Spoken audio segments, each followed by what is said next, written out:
Well, good morning.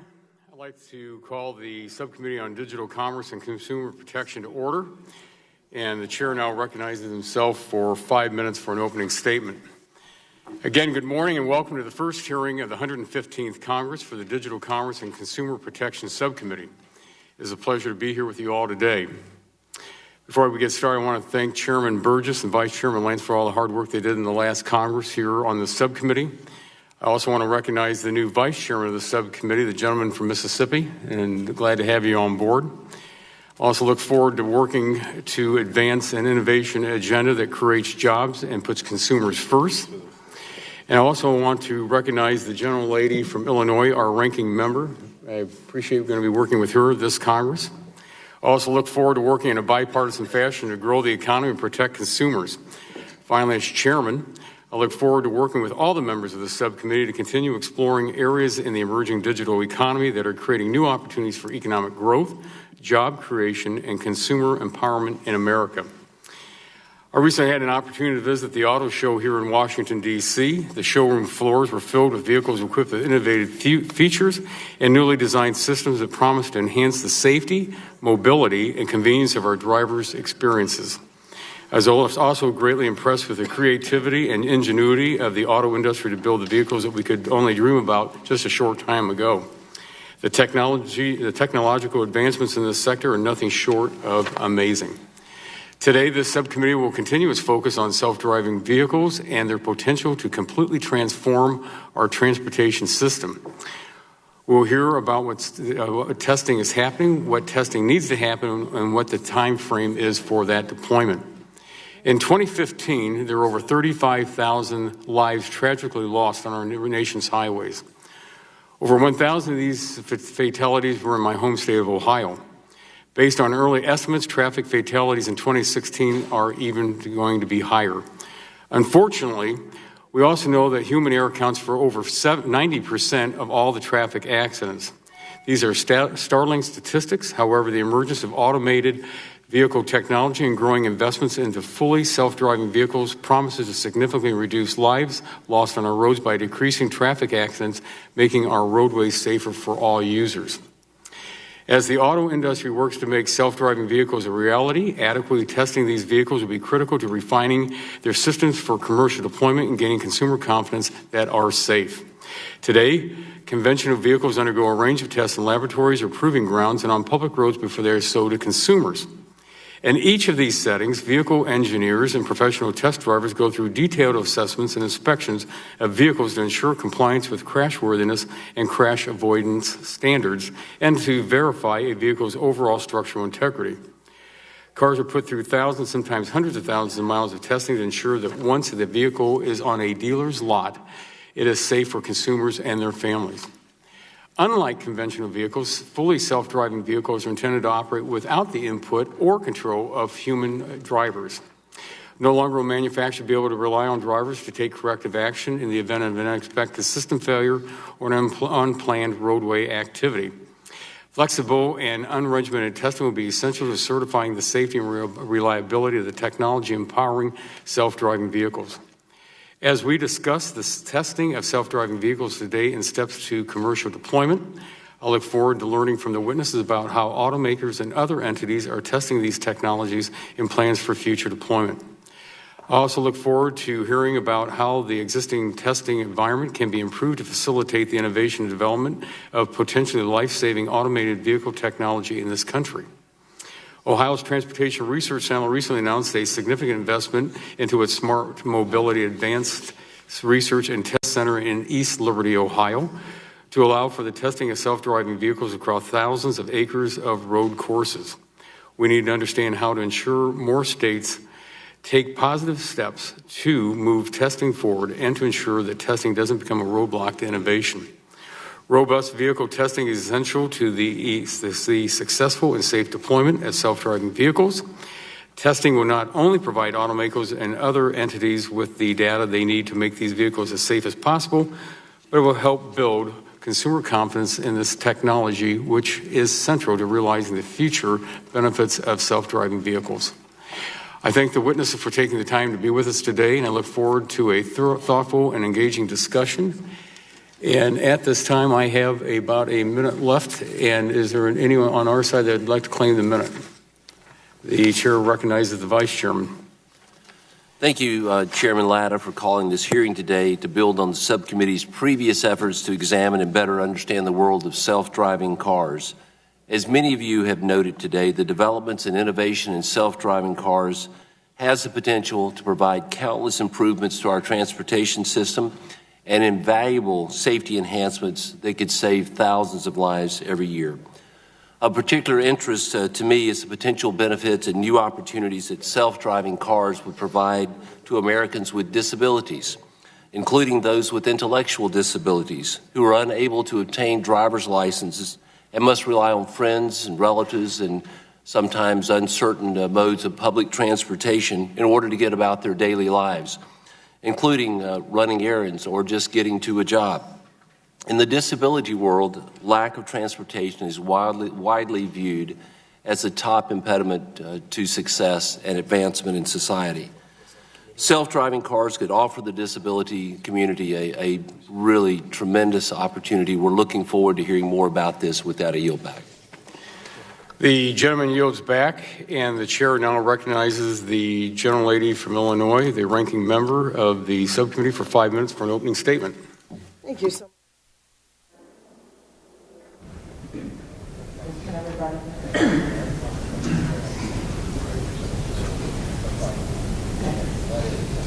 This is the first hearing of the newly renamed Digital Commerce and Consumer Protection Subcommittee. I mean, this has always been a Consumer Protection Subcommittee, but I'm glad to see that the name Consumer Protection is back in our official name where it belongs. This subcommittee has important work to do on behalf of American consumers.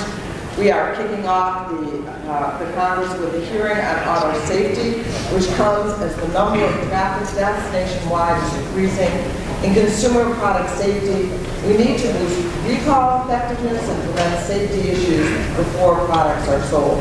Meanwhile, the emergence of new technologies poses new challenges for cybersecurity and personal privacy. The work of the subcommittee impacts America's everyday lives. We need to be watchdogs, ensuring that innovation occurs to the benefit of American consumers. Chairman Latta, I know that we'll be able to work together on a bipartisan basis to advance consumer interests over the course of the Congress. And I also want to take a brief moment to welcome two new Democratic members of our subcommittee, Ben Ray Lujan and Debbie Gill. I also want to welcome back to the subcommittee Doris Matsui and Jean Green, who have been on, and of course our members from the last Congress, Joe Kennedy and Tony Cardenas and Yvette Clark. And I'm very excited to work with all of you and the rest of our subcommittee colleagues. Today's hearing continues our discussion of self-driving cars, where we left off in November.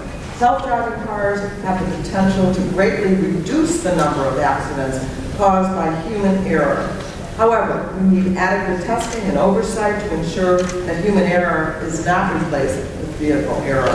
I share auto manufacturers' optimism about the long-term promise of autonomous vehicles, and today I want to focus on how we get there. While testing is necessary before we can confidently put consumers in self-driving cars, and what is that testing? The just trust us approach simply doesn't work for passenger vehicles, not after the industry's failure that we've seen from Takata airbags to the VW emissions scandal. The long-term viability of self-driving cars depend on manufacturers and government working cooperatively to share data and promote safety. As we think about testing, we need to figure out the specifics of how many waivers are necessary for test vehicles in the coming years and how specific those waivers should be. We need to decide what safety tests or standards are necessary, and we need to determine how states and the federal government can best work together to ensure safe roads. I want to apologize that I have to step out for a moment, as I told the chairman. I also have a budget committee meeting this morning. I hope to be back later to ask questions of our witnesses. I want to thank those that I met before this hearing for their time and their information, and I want to thank you all for being here today. I now yield the remaining time to Congresswoman Matsui. Thank you very much, Congressman Schakowsky, for yielding me time. Autonomous vehicles have incredible potential to change so much more than just cars. This technologies give us a way to think about mobility. It has the potential to expand access to seniors, Americans with disabilities, and so many more who may not be able to drive today. This technology allows us to rethink urban landscapes and public spaces we may no longer need for parking spaces. And perhaps most importantly, it promises safety benefits for American families. All of this innovation will rely upon connectivity, placing new demands on our roads and highways and the spectrum and infrastructure that powers wireless communications. We need a framework that ensures we're building the connected future of the 21st century economy. Driverless cars will have an impact to both our local economies, communities, and our global competitiveness. As we consider this new landscape, there is an important role for state and federal regulators, technology companies, and traditional manufacturers, and Congress to play in deploying this future. I look forward to working with all of you in this exciting area, and I yield back the balance of my time. Thank you very much. The gentlelady yields back. And right now, I don't believe the chairman of the full committee is here, so we'll informally pass on the chairman's testimony at this time. And the chair would recognize for 5 minutes the gentleman from New Jersey, the ranking member of the full committee. Thank you, Mr. Chairman. I wanted to start by congratulating you on your new chairmanship of this newly named subcommittee, and I'm hopeful that the subcommittee will use this mandate to watch out for the little guy, and I'm very pleased that the words consumer protection once again appear in the subcommittee's name. Today's hearing on self-driving cars is an example of our consumer protection oversight obligation. I recently read something in Recode that I think can sum up where we are, and I quote, "A decade ago, self-driving cars were a matter of debate. Today, they're an inevitability." And since we know they're coming to the marketplace, I'm pleased that instead of talking again about the potential benefits achieved in the out years, we will actually get into the weeds a bit. And I look forward to hearing about where we are today in the testing, what needs to be done to establish that these cars are reliable and safe. As I said at our self-driving cars hearing in November, we need these vehicles to be safe, not just when all cars on the road are autonomous, but also during the decades of transition time when they share the road with human drivers. I look forward to hearing how innovators are using testing, modeling, analytics, and other tools to demonstrate that these vehicles are safe, that they meet the challenges of interacting with other common obstacles on our roads, such as bicyclists, pedestrians, and wet snow-covered pavement. I also want to hear about how they're ensuring strong cybersecurity and privacy protections are in place to defend against hackers. Autonomous driving, like so many of the latest technologies, has been created in this country by hardworking men and women, many of whom are immigrants, who bring amazing skills to our workforce. We are a nation of immigrants, and any efforts to put up roadblocks to immigration will also put up roadblocks to our efforts to be ahead on the technology curve. At the same time, with as many as 47% of American workers vulnerable to computerization, we need to find ways to tap these technologies to help workers find new opportunities through education and training. So thank you again. I yield the remainder of my time to Representative Dingell. Oh, she's not here. You're right. Oh, she's right here. How could I miss you with that beautiful dress?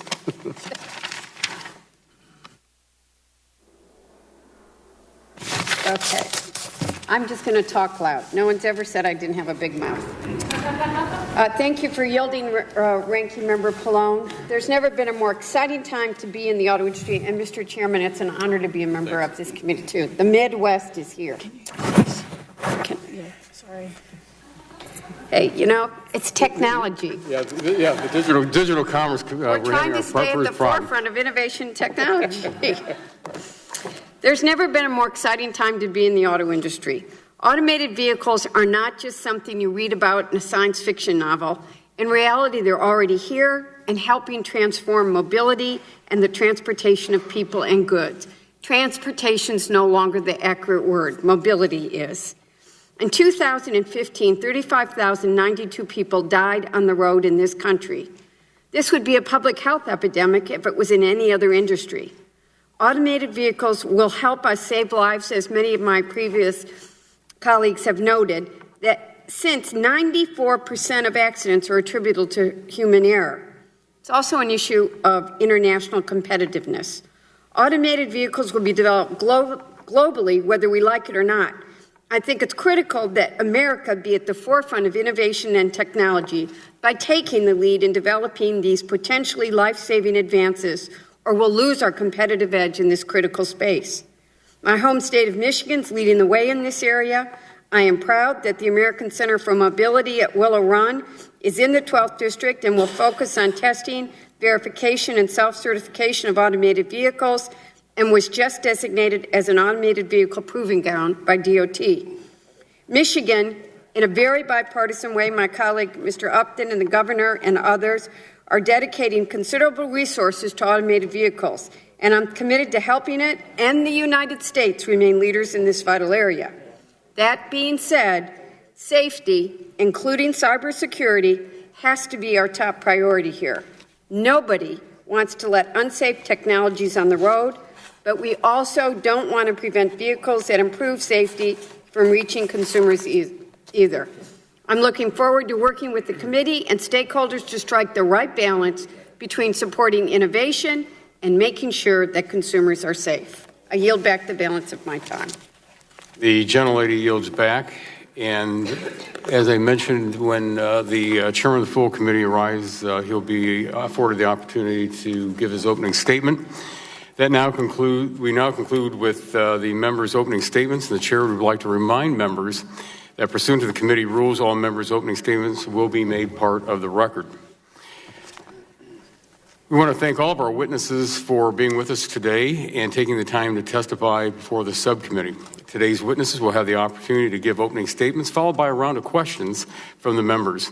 Our witness panels for today's hearings will include Mike Abelson, who's the Vice President of Global Strategy of General Motors, Mr. Anders Karrberg, the Vice President of Government Affairs at Volvo Car Group, Dr. Nidhi, Kalra, Senior Information Scientist of RAND and Co-Director at the Center for Decision Making Under Uncertainty, Mr. Gill Pratt, Executive Technical Advisor and CEO at Toyota Research Institute, and Mr. Joseph Okpaku, who is the Vice President of Public Policy at Lyft.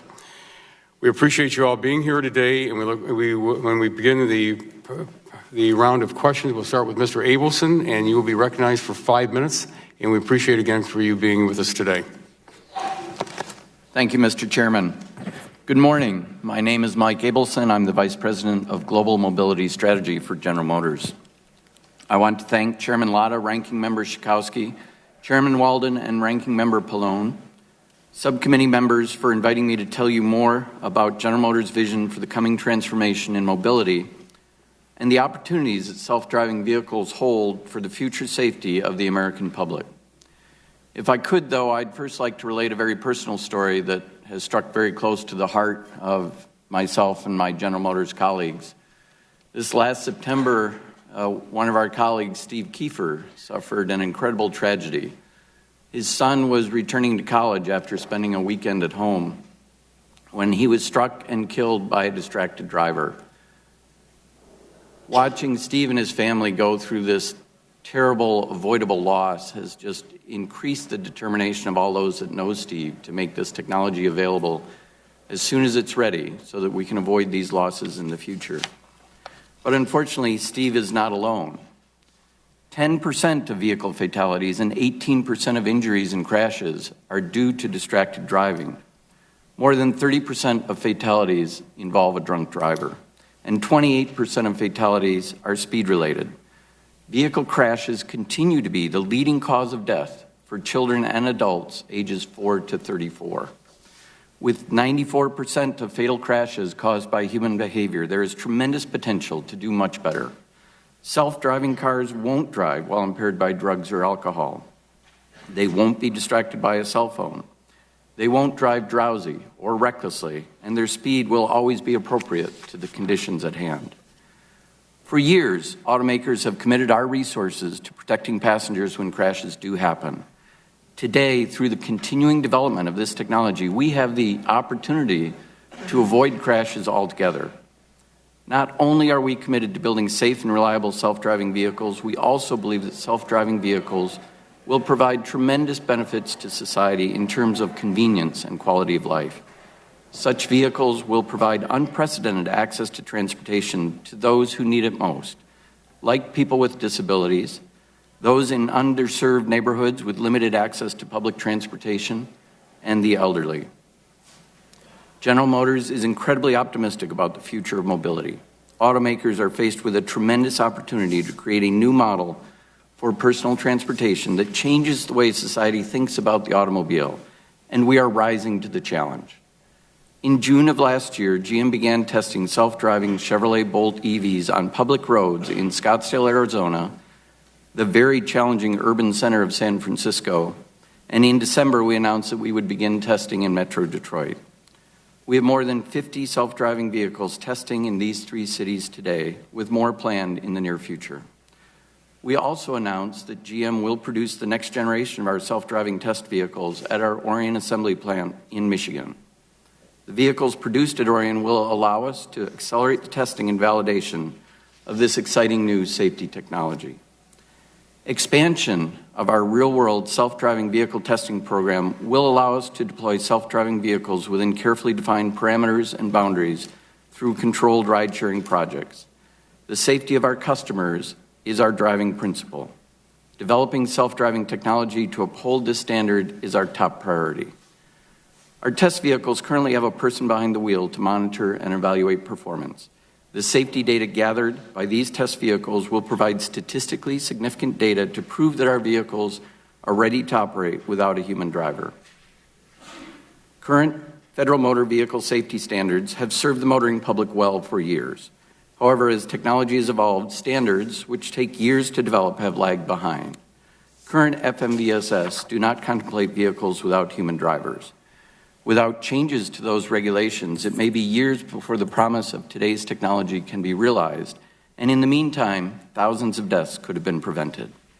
At the same time, we understand that we must be able to prove to our customers, our regulators, and the American public that our vehicles are safe. NHTSA has already begun a collaborative process with stakeholders to facilitate the safe testing and deployment of self-driving vehicles.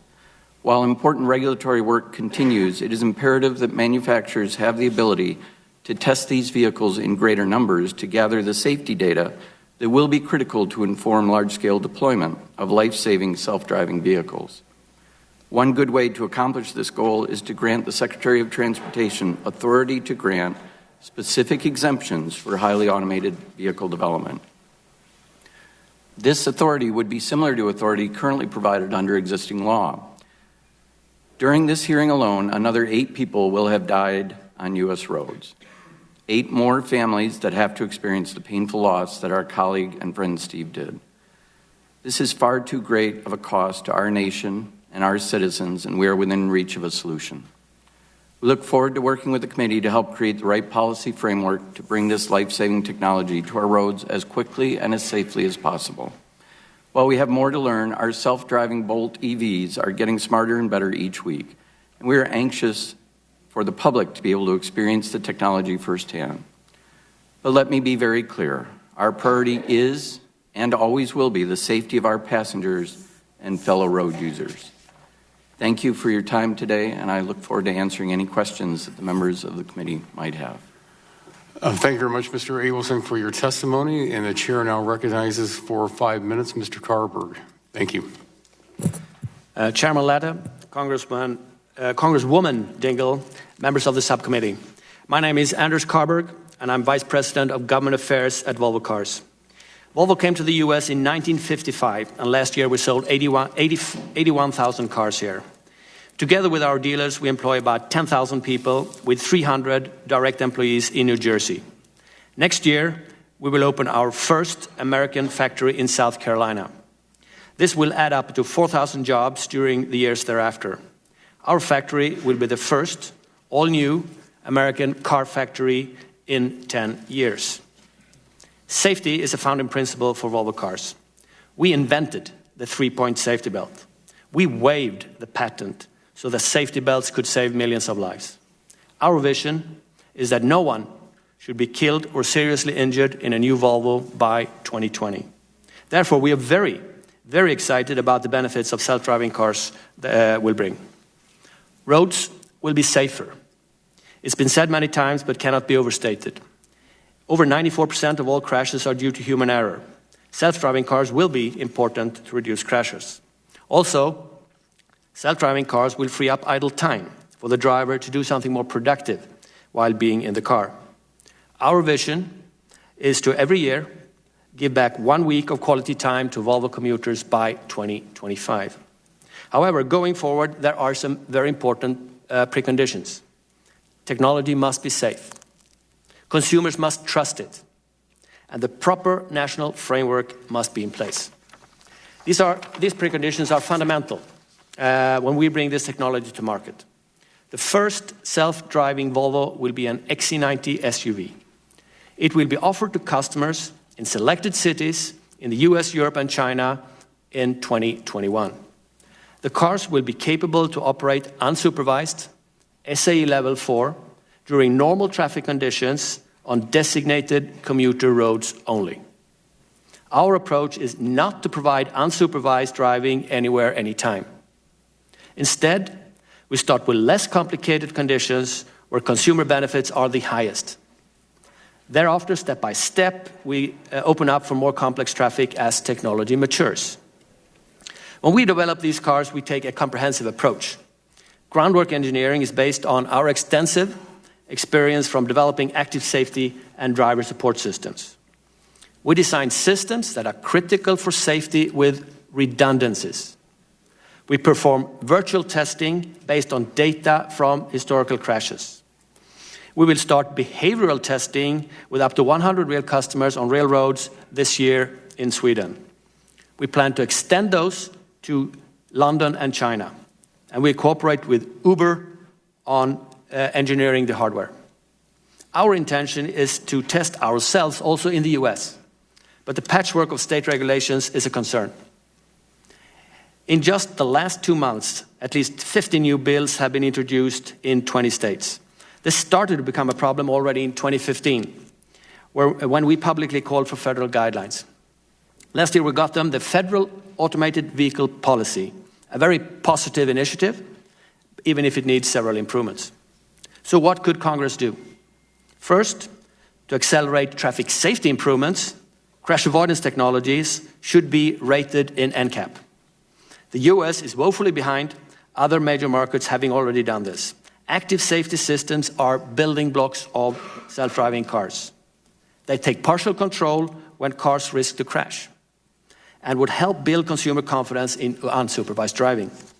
Second, Congress should encourage NHTSA to update the FAVP with an explicit request that the states refrain from legislating and regulating self-driving cars.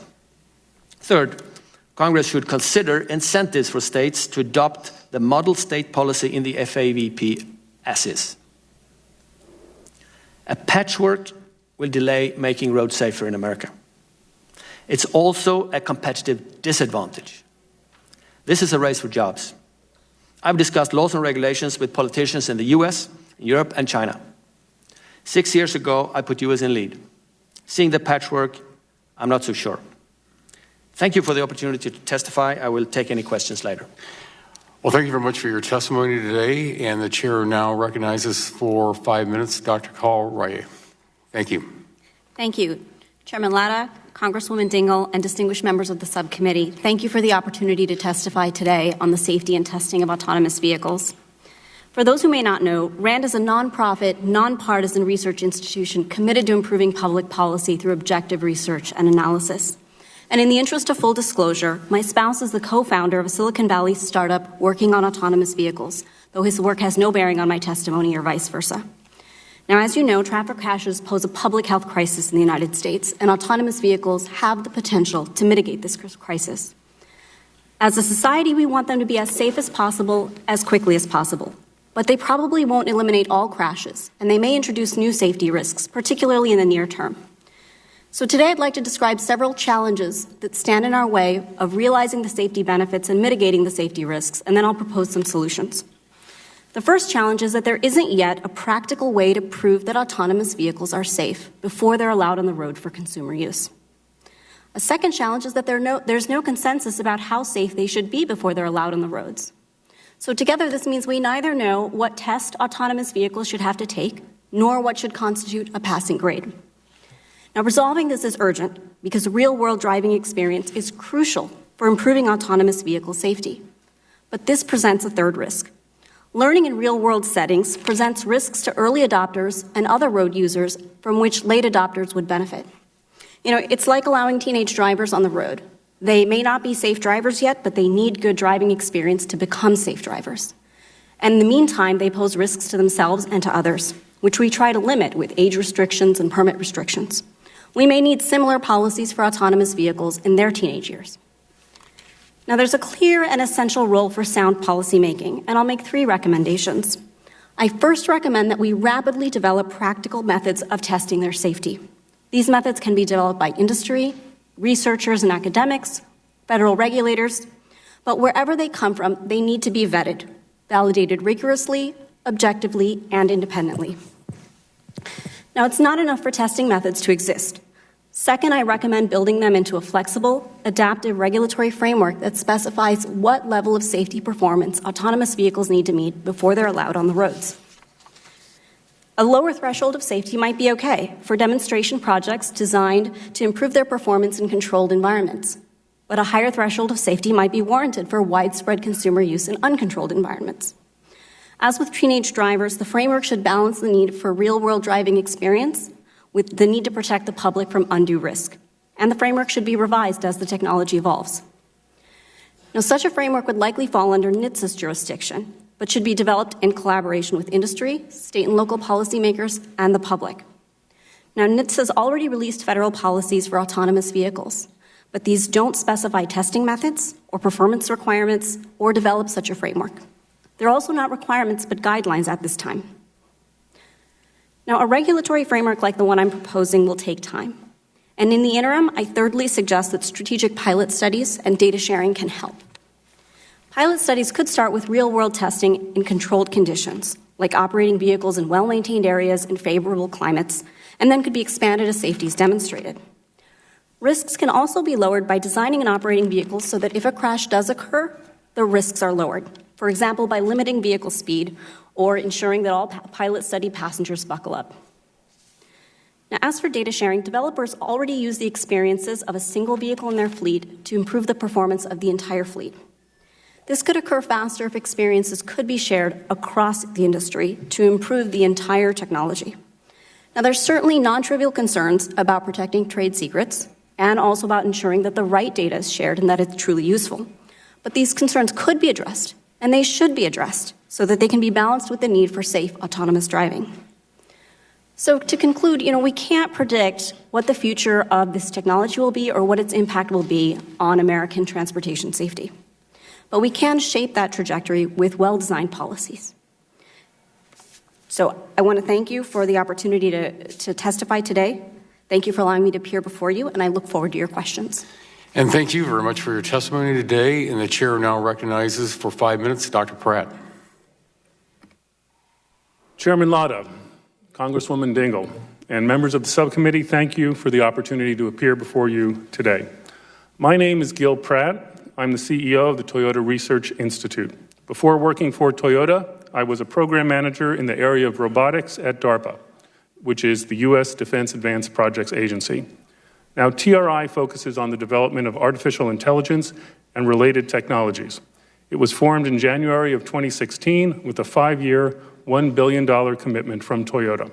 TRI is located wholly within the United States, with its headquarters in Palo Alto, California, and additional teams in Ann Arbor, Michigan, and in Cambridge, Massachusetts.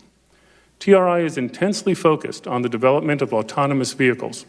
We're currently pursuing two paths to autonomy, a system called Guardian and a system called Chauffeur. Under Guardian, the autonomous technology operates in the background and is constantly monitoring the environment, stepping in only when a collision is imminent. Under Chauffeur, the technology takes over the driving task from the human driver. We're currently testing and refining both Guardian and Chauffeur. Because they have the potential to save lives, our hope is to deploy these systems as soon as possible, but only once we know that they can be deployed safely and responsibly. Society tolerates a significant amount of human error on our roads. We are all, after all, only human. Yet human beings show nearly zero tolerance for injuries or deaths caused by flaws in machines. So the question is, how safe is safe enough for this autonomous technology to be deployed?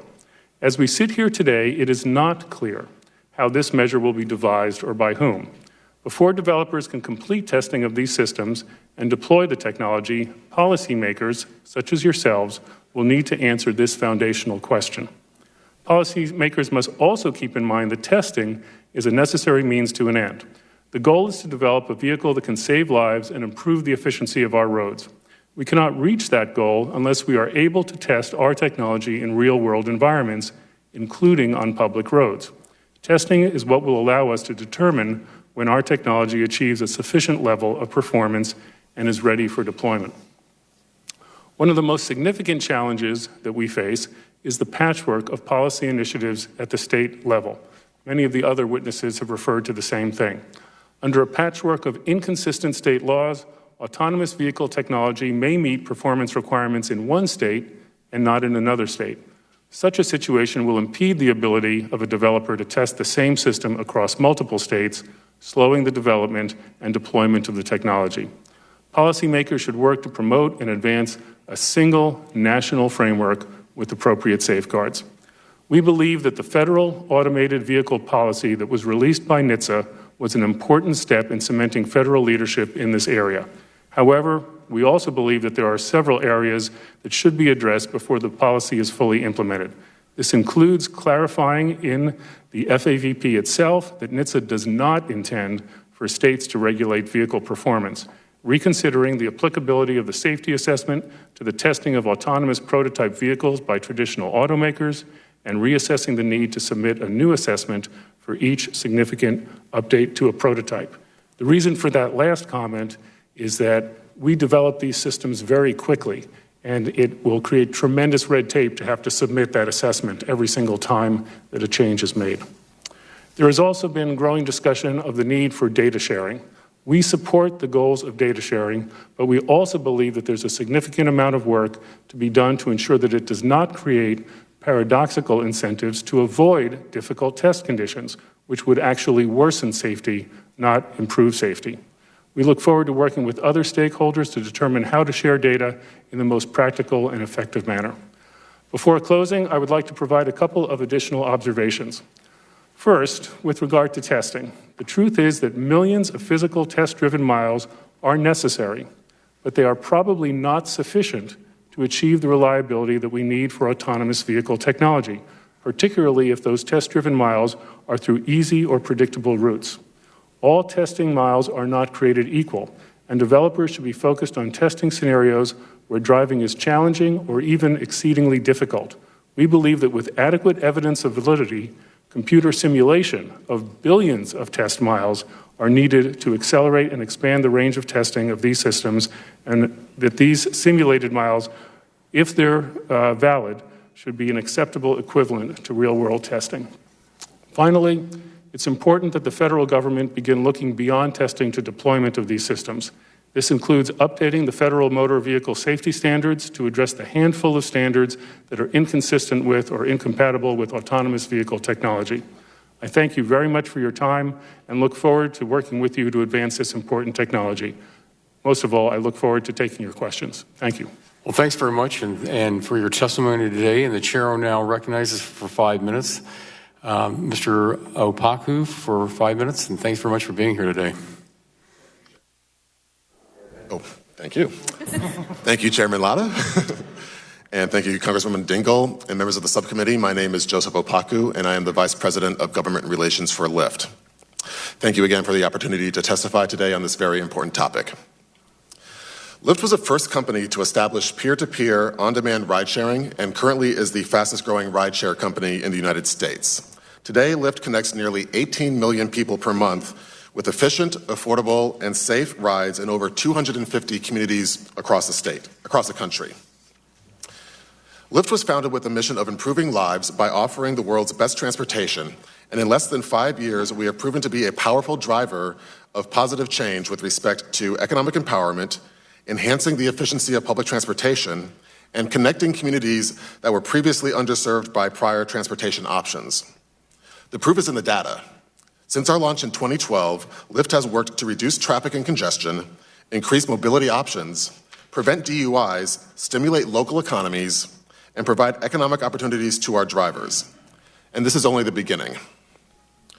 Autonomous vehicles hold the tremendous potential to not only further improve the quality of life for our users, but also to literally save the lives by decreasing the frequency and severity of motor vehicle accidents. Lyft's commitment to testing and deploying AVs is rooted in the belief that the inherent safety benefits of autonomous vehicles should be affordable and available to all segments of the public, regardless of income, geography, or disability. Furthermore, Lyft believes that the introduction of AVs via a ride-sharing network will fundamentally transform cities and the way that people move around them. The convergence of ride-sharing and AVs provides Lyft with the tools to create a perfectly efficient transportation network that will greatly reduce the need and demand for car ownership and significantly expand transportation options, particularly for segments of the population that currently have limited access to transportation options due to age, infirmity, or disability. As vehicle ownership rates decline and consumers continue to engage with the Lyft platform, we will see fewer cars on the road, less congestion, and increased positive environmental impacts. A world with fewer cars provides a tremendous opportunity to reorient, reimagine, and redesign our urban fabric. Cities of the not-too-distant future could be built around people instead of cars. They could and should be defined by communities and connections, not pavement and parking spots. They could and should include common spaces where culture can thrive and where new ideas can be shared in the very places where cars previously stood, parked, and empty. Lyft stands at the center of this coming transportation revolution, as we believe that the transition to an autonomous future will not only occur through individually owned cars, rather it will be both more practical and appealing to rely on autonomous vehicles when they are part of a ride-sharing networked fleet. To this end, it is our goal to operate a pilot in a major city this year that will permit consumers to enjoy, for the very first time, a Lyft in an autonomous vehicle. However, there are very serious challenges to be faced in bringing the full value of autonomous vehicles to market for mass consumption. And the greatest potential obstacle is constrictive legislation and regulations. The worst possible scenario for the growth of autonomous vehicles, as some of the members of this panel have already stated, is an inconsistent and conflicting patchwork of state, local, municipal, and county laws that will hamper efforts to bring AV technology to the market. This scenario is well on its way to becoming reality. Since the beginning of the year, over 20 states have filed nearly 60 bills to regulate the testing and deployment of AVs. And while most of the bills are well-intentioned, it is our position that states should not rush to regulate this technology. It's our view that if a state does choose to take legislative or regulatory action with respect to autonomous vehicles, such action should be premised on removing impediments in current law to the safe testing and deployment of such vehicles and creating a pro-competitive and technology-neutral playing field. In order to facilitate the continued innovation, testing, and development of AVs by all industry participants, I would urge Congress to examine two potential avenues for action. The first is revising NHTSA's exemption authority to allow for a greater number of autonomous vehicles to be allowed on the road for testing and deployment purposes. The second is directing NHTSA to begin a rulemaking process to update current FMVSS standards to accommodate the development, deployment, and introduction into commerce of AVs at a commercial scale. Lyft looks forward to working with the members of this committee to ensure that AVs can be tested and deployed safely and efficiently in communities all across the country. The tremendous potential that AVs offer to save thousands of lives, to increase access to transportation for so many, to reduce congestion, and to reorient our communities for the better around people, not cars, is an achievable near-term reality. With a collective effort, we can all ensure that this potential is reached. Thank you again for the opportunity to testify today, and I'm happy to answer any questions that you might have. And thank you very much for your testimony today. We appreciate it. And that will conclude the opening statements from our witnesses. And the chair now recognizes himself for 5 minutes to begin the questioning of our witnesses. And again, we appreciate you all for being here. Mr. Abelson, if I could start my questions with you, can you discuss GM's timeline for deploying self-driving cars? If you pull that mic right up there. Yeah. We currently have deployed in 3 cities vehicles that are operating at a level 4 automation with drivers in them. We are collecting data on how the vehicles operate. When we have convinced ourselves that the vehicles are operating properly and are at a level that would inspire confidence in the technology, we will then make those vehicles available for members of the public to experience still with drivers. At that point, we will continue to collect data on a wider scale, and only when we have collected enough data to convince ourselves that we're truly ready to go driverless will we then remove the drivers from the vehicles and let them operate as self-driving vehicles. Let me follow up. Cybersecurity is a huge issue out there across what we deal with in this subcommittee and across Congress today. Can you tell me or go into some detail as to how you're looking at ensuring against cyber threats? I can. Cybersecurity is an issue that General Motors takes very seriously. We have, of course, had the OnStar service for 20 years, and so we are not new to the connected vehicle space. But specifically around cybersecurity, we were also the first automaker to appoint a chief product cybersecurity officer who reports both to the CEO and to the board of directors. We were also a founding member of the Auto ISAC, an industry committee to share best practices and learnings on cybersecurity. Jeff Massimilla is our chief product cybersecurity officer and is also the vice chairman of the Auto ISAC. So it's an area that we've been very active in. We work with companies from other industries, from the defense industry and the aerospace industry, to make sure we have the most current learnings, not just in the auto space, but in industrial spaces, wherever they are. Thank you. Mr. Pratt, in Toyota's comments to NHTSA on its federal automated vehicles policy, Toyota mentioned that it would be deploying automated driving systems in a step-by-step manner as the technology matures and becomes available. Would you walk us through what that step-by-step process looks like and how long you think it would take for that technology to mature to a point where it might be ready to be deployed? Sure, I'd be glad to. First of all, we have a number of automated vehicle technologies that are already in our cars today. And these include the Toyota Safety Sense system and the Lexus Safety Sense system. In particular, automatic emergency braking is one of the types of this guardian system that I spoke about before, where the autonomy intervenes when the human is driving in order to prevent an accident. So that's already happening now, and we believe we're saving many lives as a result of doing so. Now, as you desire to have the human being take less and less control of driving and have the autonomy take over more control, you ascend up the SAE levels that you may know about. And our plan is to be self-timed in this regard. We don't have a specific date for when we're going to remove the driver from the car, very much like GM, but rather we are going to test and to see when the system is safe enough to do so. And of course, this doesn't happen all of the time. It happens at the beginning only some of the time, in certain areas, certain weather, certain traffic conditions. At the beginning with human beings supervising the autonomy, and in the end where you can trust it enough so that you don't need a human being. So there's no definitive date for those steps, but a step-by-step process of gradually removing the amount of supervision that's necessary by the driver, eventually with the goal that no supervision is necessary, but checking each stage that the system is safe enough. Thank you. Mr. Karrberg, a large part of Volvo's brand has always been about safety.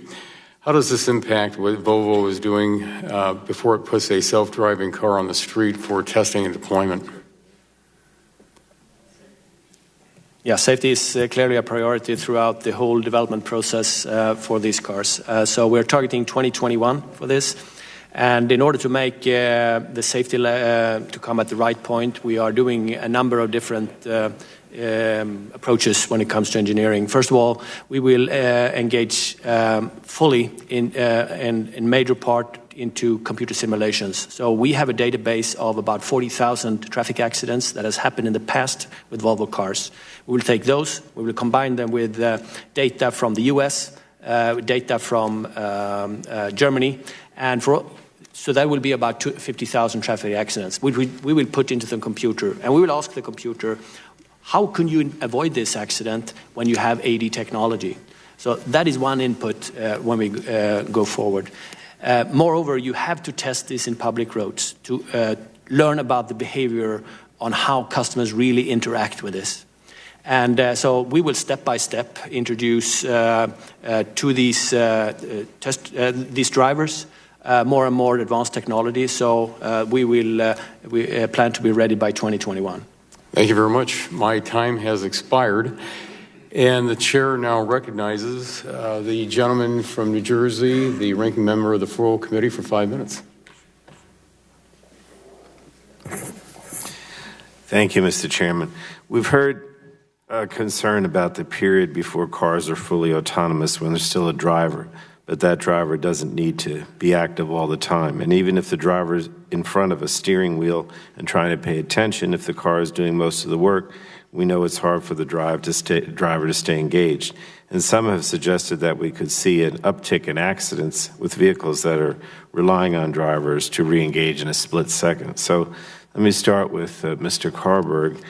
Volvo has said that it will skip level 3 automation, as I just described, and go from level 2 to level 4. Can you explain that decision, and is it due to the fears that I just mentioned?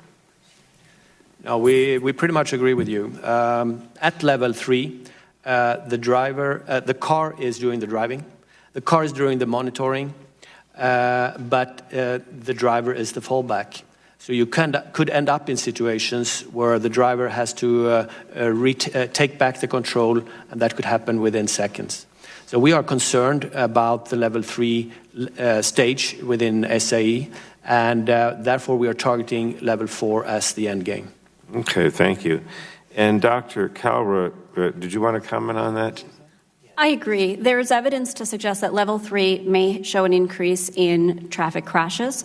And so it is defensible and plausible for automakers to skip level 3. I don't think there's enough evidence to suggest that it should be prohibited at this time, but it does pose safety concerns that a lot of automakers are recognizing and trying to avoid. All right, thanks. Let me go back to Mr. Karrberg. Volvo has said that it will take complete liability at level 4. Can you explain that decision? It is really not that strange. Car makers should take liability for any system in the car. So we have declared that if there is a malfunction to the AD system when operating autonomously, we would take the product liability. Okay. Now, researchers and investigators have demonstrated that the threat of a hacker assessing and controlling a connected car is real. In these reports, after vehicles have been accessed remotely, drivers are shown losing control of the horn, brakes, steering wheel, windshield wipers, and more. So I just wanted to ask how real is the threat of vehicle hacking, especially in the autonomous context, and do you expect the nature of the threat to evolve as the technology develops? And then also, well, I think you kind of, did you talk about this at all yet? No. If you, Dr. Kalra, yeah, would you respond to that? Sure, I'd be happy to. It is a very real threat. Transportation is one of the areas that receives a lot of attention from hacking because it is it's a way to disrupt our transportation system. So there's a great concern there. And cybersecurity is not something that can sort of be shrink-wrapped on top of the vehicle because there's so many parts that contribute to the ultimate vehicle that it has to be baked in from the ground up. And it's not only hacking for fun and profit, but autonomous vehicles provide an avenue for terrorism as well, because there's a way to use these vehicles to, the threat is no longer sort of suicide bombers that blow themselves up, but now we have vehicles that can drive around. So I don't want to overstate the risk at this time, but we need to think very broadly about cybersecurity, not only as a hacking opportunity, but also as a terrorism opportunity. All right. Did you want to? If I could add a comment. Yeah, sure. I completely agree with the point that because of the cybersecurity threat, as we contemplate self-driving vehicles, we need to design the vehicles from the ground up with that threat in mind. And certainly, in our case, as we deploy the self-driving Chevy Bolts, they look like the Bolts that we sell to retail customers, but we've gone very deep into the systems of the vehicle to make changes appropriate to ensure the cybersecurity in those vehicles. Sure, go ahead. And I wanted to add a little bit to that, too. So Toyota Connected is a subsidiary of our company that's primarily focused on this, with Zach Hicks as the CEO. Toyota is presently the chair of the Auto ISAC that was described before for sharing information about cybersecurity threats. I think it's important that to understand that as serious as this threat is, there are also mitigations that we can employ. And first of all is to make sure that the safety technology on the car does not depend on the wireless network in order to operate. So our philosophy is that all of the safety functions have to be self-sufficient on the car itself, and only information over the wireless network used to improve the efficiency of operation. Mr. Karrberg, sure. Yeah, I just fully agree with the previous speakers. I just want to add that the comprehensive approach you need to take to cybersecurity also encompasses suppliers and dealers. All right. My time is out, so thank you, Mr. Chairman. The gentleman's time has expired, and the chair now recognizes the vice chairman of the subcommittee, the gentleman from Mississippi, for 5 minutes. Thank you, Mr. Chairman, and thanks to each of you for being here. And what an exciting topic. I mean, this is remarkable. Now, Mr. Abelson, I've got just a not too technical question, but let's say you've got your driver out of the self-driving car, it is self-driving, and I'm driving along and I come across it and I honk my horn. Will it do any good?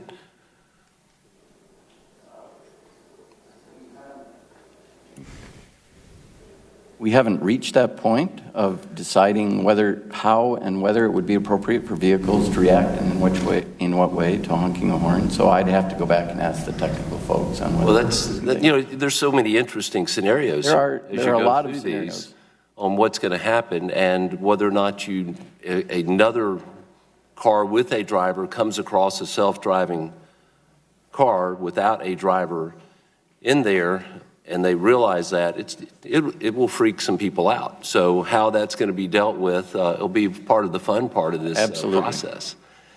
For me, this is so exciting on a personal level, because my wife and I have a son with special needs. He's 27. He works Monday through Friday, but he's completely dependent upon us for his transportation. Either myself or almost always my wife, because I'm here, or our daughter if for some reason she's out of town. So the possibilities are so good here for people in the disability community, particularly those like my son with an intellectual disability that is great, a very social individual, but limited in many ways to what he can do. So what this opens up for, whether it's running errands, whether it's going to the grocery store, the bookstore, or getting to and from work. So as you look at that, can you elaborate on the work that GM is doing to provide this type of transportation or this access in the future? I know you have discussed it. We have, and I agree with you. It's a very exciting opportunity for some of these communities. And while we recognize the potential benefits, there's a whole lot more work, obviously, that still needs to be done. However, inside General Motors, we have a specifically designated employee resource group composed of people with various physical challenges, and they're already working with our engineering group on the potential for self-driving vehicles going forward. So we look forward to continue to engage, obviously, internally with our own employees, but also with external groups on how to realize this potential for those communities. Great. Thank you, and thank you for that work. Dr. Pratt, Can you also comment how your company is considering the needs of the disability community in the development and deployment of self-driving cars? Yes, I'd be very glad to. In fact, our president, Akio Toyoda, decided to change the company's policy on autonomous driving as a result of a meeting with a blind person who asked him, can I enjoy the mobility of your cars as well? And suddenly the whole company decided to change its policy. I wanted to add one more part to this thing too, because we have to not forget about aging society. Right now in the United States, 13% of our population is over age 65. Because of the baby boom, in 15 years, that fraction will grow from 13% to 20%. And this is an extraordinary thing.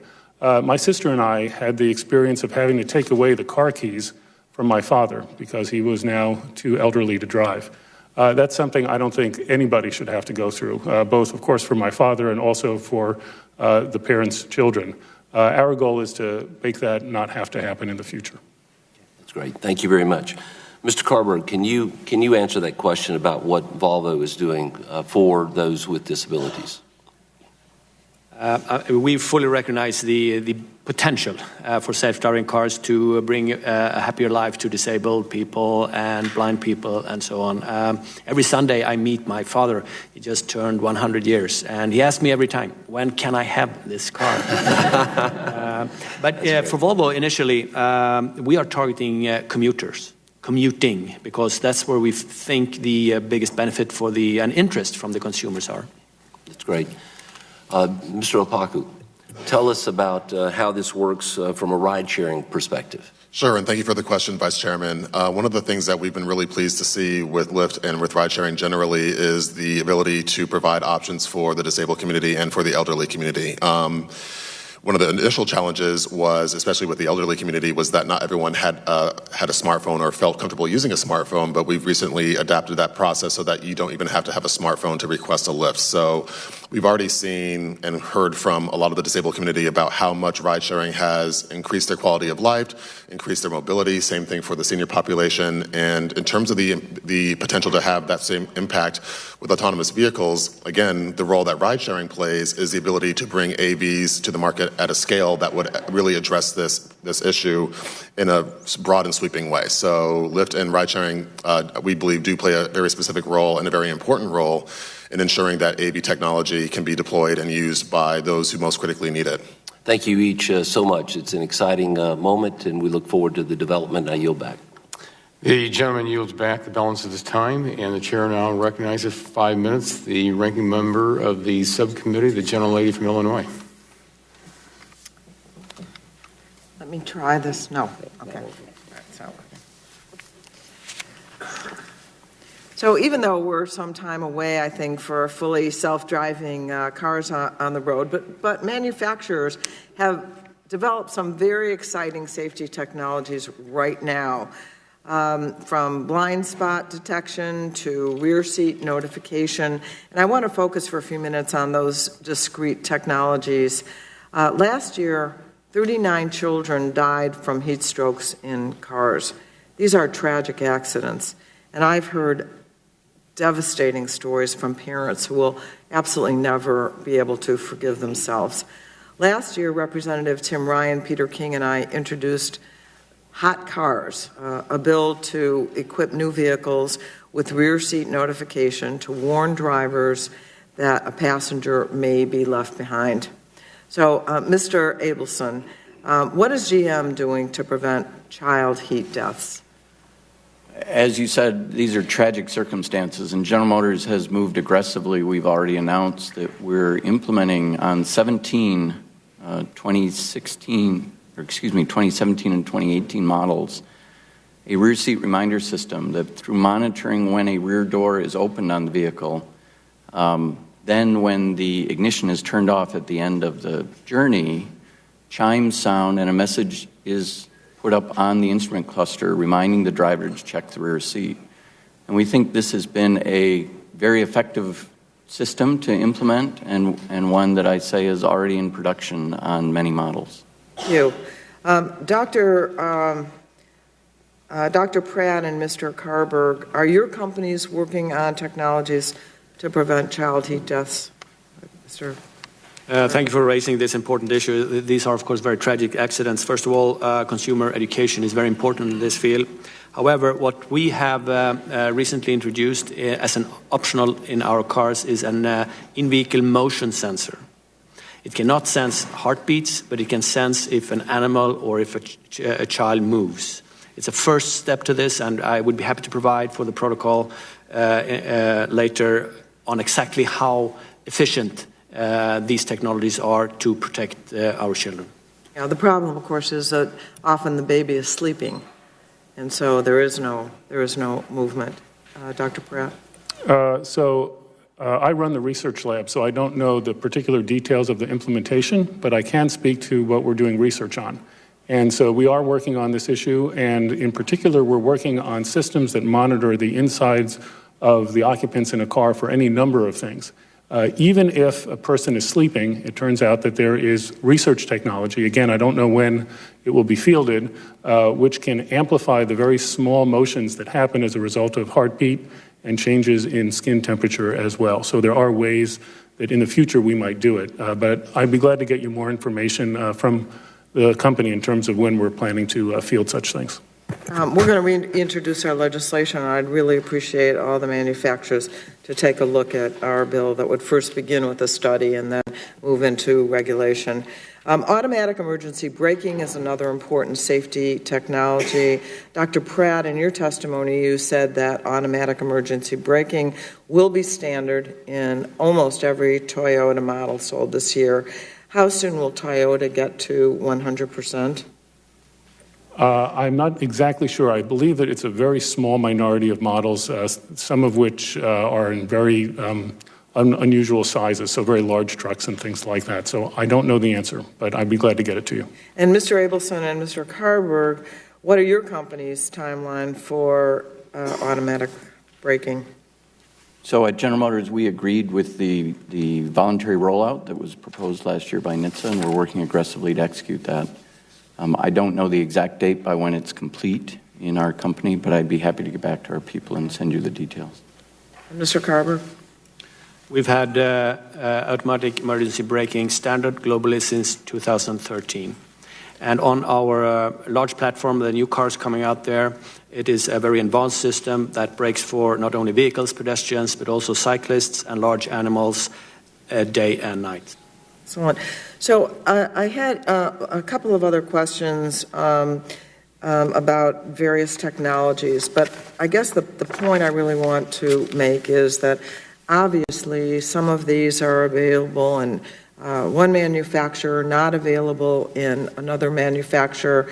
Sometimes it's optional, sometimes it's standard. It seems to me that it would be great if we could harmonize these safety features and make sure that if they really are saving lives, that they are standard. I'm not saying it always has to be exactly the same technology, but the same goal at the end of the day, so that we do develop these safety features. And I yield back. Thank you. Thank you. The gentlelady yields back. The chair now recognizes 5 minutes. The gentleman from New Jersey. Thank you, Mr. Chairman, and good morning to the distinguished panel.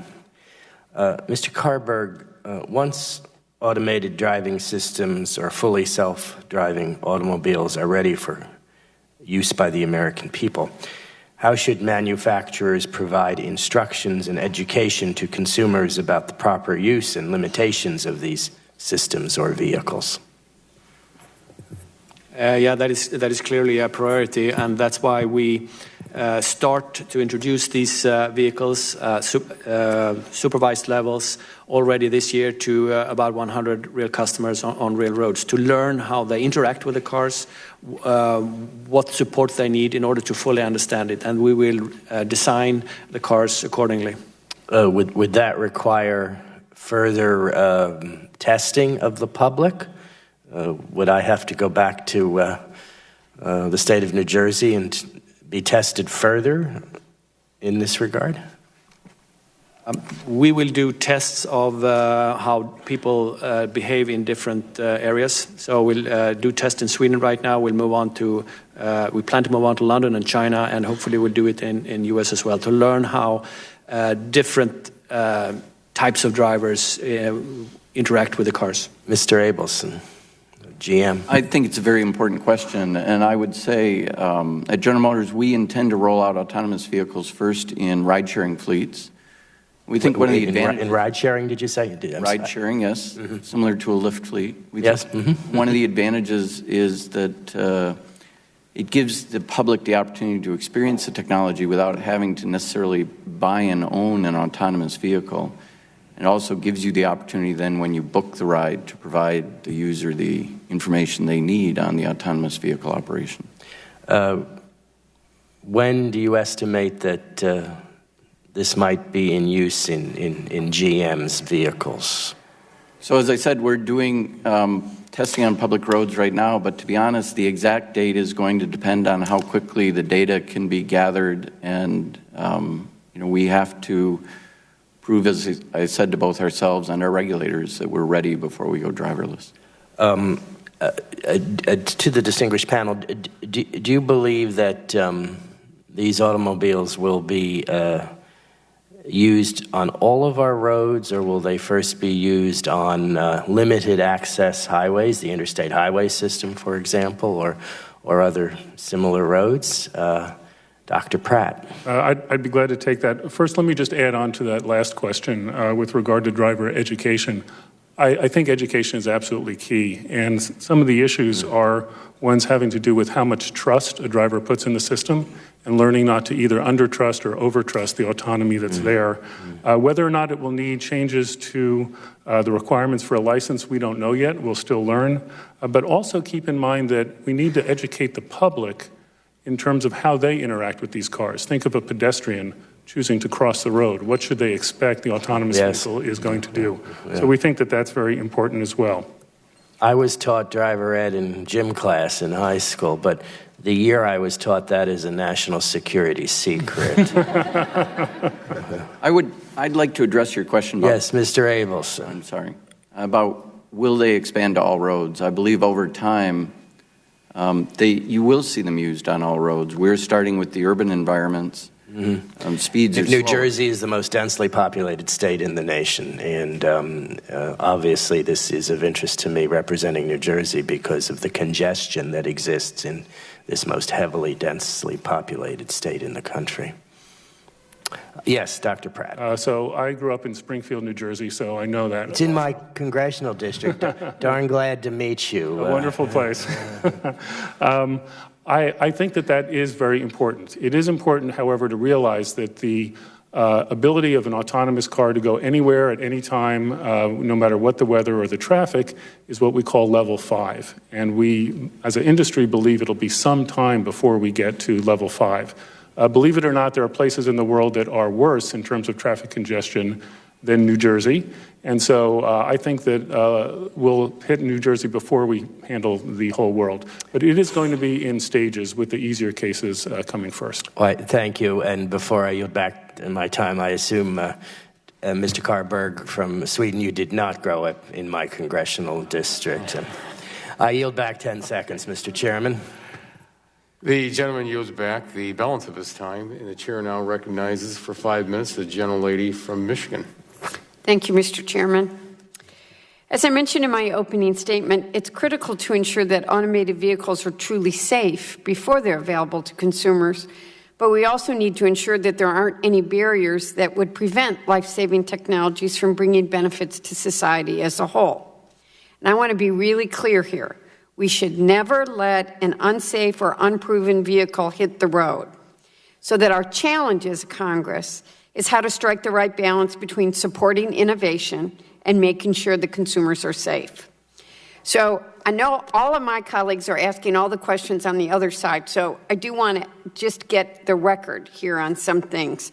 So I have a few questions for all the members of the panel since I've limited time, and I would ask you to just answer yes or no. Yes, the famous Dingle, yes or no. Do you agree that federal motor vehicle safety standards need to be updated in order to support the deployment of automated vehicles? And let's just go down the row. Yes, we do. We do. Yes. Yes. Yes. Quorum. It's my understanding that a rulemaking by NHTSA to update federal motor vehicle safety standards will take several years. that rulemaking were to commence today, it's likely not to be completed by the time many in the industry have announced that you want to deploy automated vehicles. Is that correct? Yes, that's correct. Yes. Yes. I'm not sure. And the reason I'm not sure is that I would hope that NHTSA, if the need were great enough, could speed up its actions. But if they couldn't, the answer is yes. Yes. Thank you. I love your faith in government. I understand NHTSA has the authority to exempt motor vehicles from safety standards based on a number of factors, but this exemption authority is limited by law in amount and duration. Could expanding this exemption authority provide an interim path to automated vehicle deployment during the rulemaking we just discussed? Yes, absolutely. Yes. Maybe it's more complicated than the number of vehicles right now. There's no reason to believe that that limit is going to be hit, and equally important is to think about on what basis those exemptions would be granted, given that most of the time it's when one requests an exemption, it's on the argument that the vehicles that are seeking exemption are just as safe or safer, and there's no way to show that. So that would be an equal concern with the number of vehicles. It's an important point. We have the same concerns as the previous witness. I would say the answer is yes, and very quickly I would say that the development and the expansion of the ride-sharing industry, where in 2012 there were maybe only a few thousand rides being completed, and the next year millions of rides, shows the demand for resources like this. So I would think it's a wholehearted yes. Thank you. This question is for all the panelists, but you're allowed more than yes or no. We had already drifted that way. We've had a good discussion about a few proactive things that the federal government should be doing here. But in your opinion, are there any specific things that Congress should avoid doing that would stifle the development of automated vehicles? Speaking for General Motors, we wouldn't want to see the government taking steps to specify a specific technology or a specific solution. I think as long as we keep in mind that the goal is to prove that the vehicles are safer than drivers today. I think the NHTSA guidelines published last year are a very good step in that direction, in that they don't specify a technology, but specify what the expectations are before vehicles are deployed in a driverless fashion. Mr. Karrberg, you all have like 1 minute, 9 seconds. So. Yes, we would not like Congress to engage in traditional rulemaking. Because that would stifle development. That would take much longer time, because this is an area where technology is developing very fast, as you know. And also, I agree with the gentleman from General Motors. It's clear that technology neutrality is important. Politicians should not pick winners and losers when it comes to technology. That should be done by the industry. Technology neutrality is important, and so is developing regulations that are adaptive and flexible and designed to keep up. In terms of what they shouldn't do, I'm not specifically sure.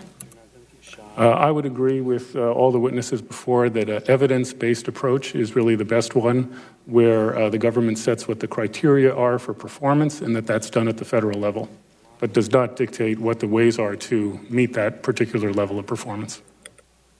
I concur with the general statements of the rest of the panel that you have to be very concerned about, even with the most well-intended law, inadvertently precluding or restricting potential innovation to make this technology even safer. I'm out of time. Thank you.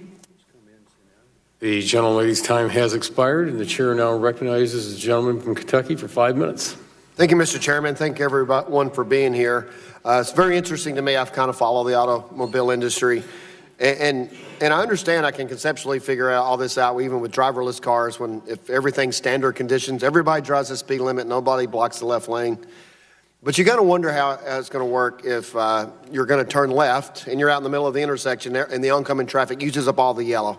Or if maybe this happens to somebody here, you're in the Parkway coming from the airport, lined up to get on 395 like a good citizen, and somebody comes at the last minute and forces herself right in front of you because they don't want to wait in line.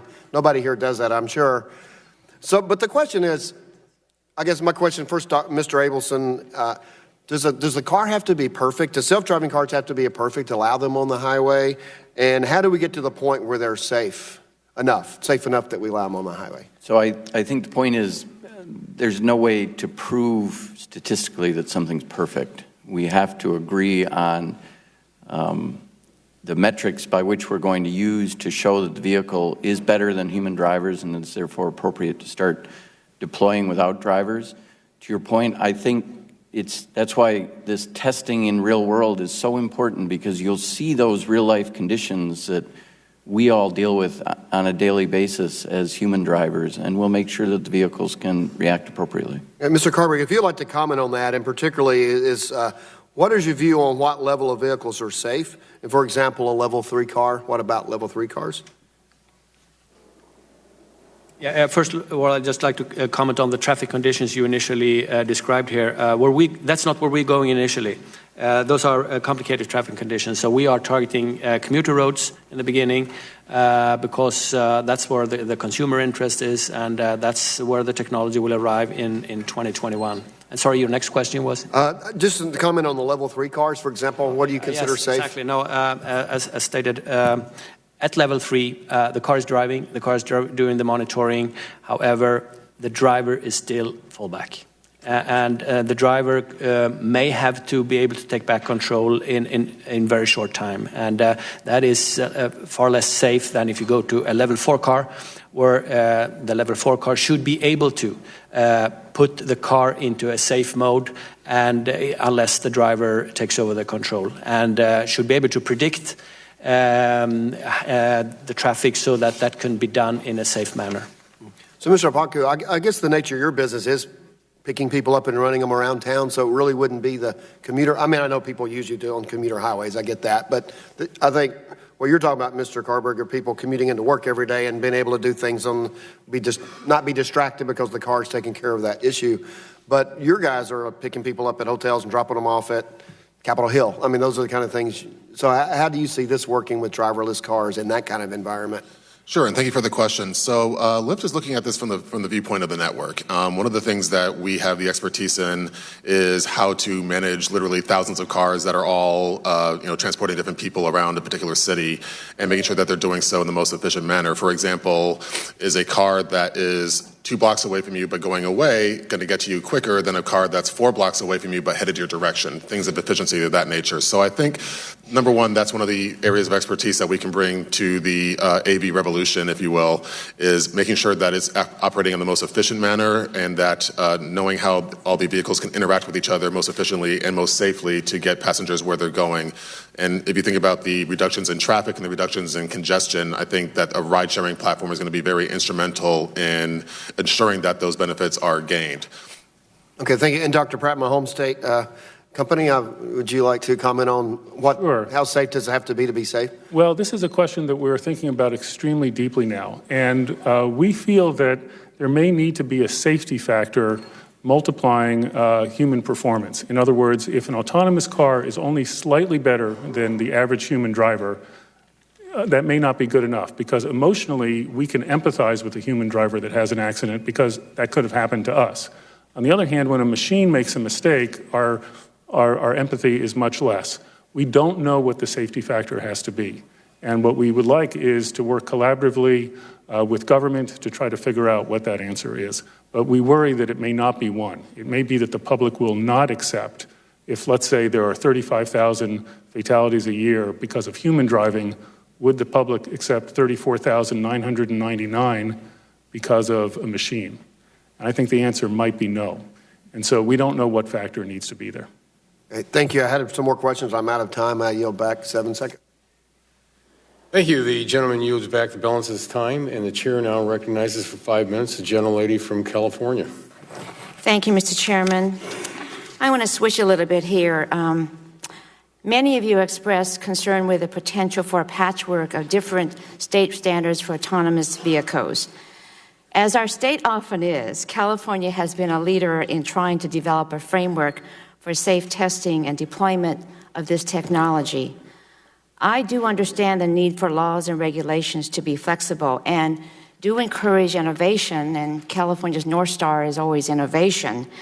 But at the same time, I would be concerned about undermining safety and accountability standards, which I believe ultimately would harm not only the driving public, but consumer confidence in your products and services. I think that we can all agree that we need some rules of the road. Can each of you provide your perspective on where regulation might be needed at both the state and federal levels? Starting here. I would say at General Motors, we recognize that if a patchwork were to develop, especially on the technical sides of the issue, that would be an issue for the industry. However, we've also seen some states pass some very thoughtful legislation that supports the development, like Michigan did recently. With NHTSA, we recognize that both the states and the federal government have a role to play going forward, and we look forward to working with the governments at all levels on rolling out the technology. The way forward, we think, is really the approach that NHTSA now has taken with the federal automated vehicle policy. It's flexible. It's not traditional rulemaking, which will go very slow. It's something in between. It's not perfect, but I think that is the way forward. I think federal regulations are needed to set both testing methods and what thresholds of safety are needed for different levels of deployment of autonomous vehicles. Until those are in place, states really are on the forefront of balancing the competing needs associated with this technology. And so in the interim for those federal regulations, I think it would be important for the federal government to provide supports to states in developing regulations that aren't contradictory and that pave the way for those federal regulations. And the policies that were put forward last year take a first step towards that. Thank you. I agree with some of the members of the panel here that really it's the federal government that we believe should take the leading role. To be very clear, we totally support very rigorous regulation of this, very high standards for safety. But we think it's important that there be one standard, that it not be a patchwork of different ones. I want to give an example of what might go wrong, and it actually comes from California, where we have one of our labs. And as you may know, in California, there's a requirement, if you're doing autonomous car development, that you report to the government what your disconnection rate is every time that the car has a failure of a certain kind. That's not such a bad idea, but that information then becomes publicly available. And it creates a perverse incentive. And the incentive is for companies to try to make that figure look good because the public's watching. And that perverse incentive then causes the company to not try to test the difficult cases, but test the easy cases to make their score look good. We think it's very important that there be deep thought about this kind of issue before these rules are made. And we think that concentrating that thought in the federal government is the best idea. Thank you for the question. And if I can just touch really briefly on the patchwork of state legislation really quickly. This is something where ride sharing has a really unique experience in this, and a recent experience in this, because over the last 3 or 4 years, we've seen the ride sharing industry go from unregulated to wholly regulated. And what we were seeing were cities that were next to each other literally implementing ordinances that conflicted with each other, where a vehicle could not pick up a passenger in one city and drop them off in the other city. This is a very real situation that we were facing for years, and luckily that's a situation that has been resolved. So the concern that the members of this panel are expressing with respect to a patchwork of regulations is a very real one, and one that we experienced very recently. To the heart of your question, I agree with the general sentiment of this panel that with some of the state bills and proposed regulations that we're already seeing, we're seeing proposals that would infringe upon the federal government's realm and expertise in regulating safety standards. I think that's something that's rather dangerous. So if I was going to encourage a state to focus on anything, it would be focusing on making sure that they were not infringing upon that which is of the province of the federal government. Okay, I also understand what you're talking about, but I always believe the state should be the test bed for innovation to a great degree here. Other than what you said, are there any specific concerns about California's testing regulations? I live in Sacramento, so I live where the governor lives, so it'd be kind of nice to have this information. So from my perspective, the reporting of disconnections is the number one issue. I think I've heard that, yes. I just wanted to say I don't agree that necessarily the reporting in California would encourage companies to do easier testing. We certainly are testing in a very difficult environment and making the data public anyway. Okay. I'm unaware of the details of California, but it has an onerous reporting, It is a very, very comprehensive data sharing requirement and also a costly deposit per car, 5 million. All right. Yeah, I think I've heard from you, and I've run out of time, so thank you very much. Thank you very much. The lady's time has expired. The chair now recognizes for 5 minutes the gentleman from West Virginia. Thank you, Mr. Chairman. As one of just 2 licensed engineers in Congress, this is an intriguing process that we're going to undergo. I'm fascinated with that, but I've got a series of questions. I don't know how time frame we're going to be able to get through all of them, but one of them is since I've learned that we were going to have this hearing, I've tried to do a little bit more reading about this, and I don't see so far, I don't see anything about third-party certification for public safety, putting public safety first over overriding competitive pressures. Do we have some provision that will require a third party, like an IV&V that we have here, before this process advances much further? Quick answers, if I could. I'm not aware that there's any requirement at the moment for a third party. Second, okay. The second, are there going to be global standards? Because I've heard mentioned Europe and China would be. Are we going to adopt standards that are comparable? And is that underway so that we would be able to sell American cars in China, AVs over there? I would have to say our experience in the automotive industry over some time is we don't get global standards, that the regulating bodies tend to move in similar but different in the detail directions. One thing I've not heard also is, so I'm a little concerned about lack of global standards, is cost. No one has mentioned cost up here. What is the projected additional cost per vehicle that could be? Now, I guess you could probably answer it, well, that depends upon whether you're going to go level 2, 3, or 4. I understand that. But let's just say it's fundamentally not level 1 where we are right now. What are some cost projections that we're facing? And is the overall goal that it will be universal, or will be an option that I as a buyer can choose not to have automated? So, I'm Mr. Pratt, Dr. Pratt. So the costs presently are very high, in the many thousands, if not tens of thousands of dollars. And part of the reason that you're seeing a push to use it in rideshare systems at the beginning is because there you can amortize the cost over a higher utilization of rideshare vehicles. However, we should keep in mind the incredible rate of decreasing costs in the electronics industry, particularly with scale. Think about your cell phone and the cost of the camera that's inside of your cell phone, which rivals some of the best cameras that you could buy for personal or professional use in the past. These now cost pennies to put inside of a cell phone. So we don't know the actual numbers, but we are confident the cost will decrease very rapidly. Do you see, Dr. Pratt, for all of it, maybe at the end, do you see this as something that it's going to be universal, or is this always going to be an option for your car?